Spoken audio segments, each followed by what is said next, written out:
আজ আমি গাছকে কিভাবে কলম করতে হয় চলো তোমাদের মাঝে এটাই শেয়ার করব। এই গাছটা তো দেখতেই পাচ্ছ, গাছটার নামটা বেশ জানি না। এর মধ্যে আমি লাগাবো ডালিমের গাছ। কিছুদিন আগে কাগজ ফুলের চারা বসিয়েছিলাম, সেগুলো কি বলি পাতা বেড়াচ্ছে, তোমাদেরকে অবশ্যই দেখাবো। আমি আজকে আমি লাগাচ্ছি ডালিমের চারা বসাচ্ছি।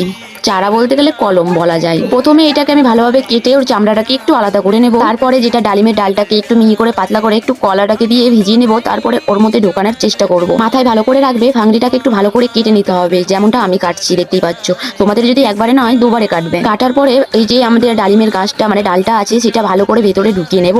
তারপরে একটা ক্যালবেগের সাহায্যে তাকে টাইট করে বেঁধে রাখবো, যেমনটা আমি বাঁধার চেষ্টা করছি। সেম টু সেম তোমরাও চেষ্টা করবে। গাছ আবার কাদেরকে ভালো লাগে না বলো? প্রত্যেকটা মানুষ আছে যাদেরকে গাছ ভালো লাগে, সেটা হোক ফুলের বা ফলের, প্রত্যেকটা মানুষকে ভালো লাগে। আর কতই বা গাছ কিনবো বলো, কিনতে কিনতে যে পয়সাগুলো সবই শেষ হয়ে যাচ্ছে। তার জন্যই তো ডালগুলো চুরি করে করে নিয়ে আসছি আর কলম করতে বসিয়ে দিচ্ছি। যেই পাতা গজিয়ে আসছে সেগুলোকে আবার মাটির মধ্যে লাগিয়ে। তোমরাও চেষ্টা করে দেখবে,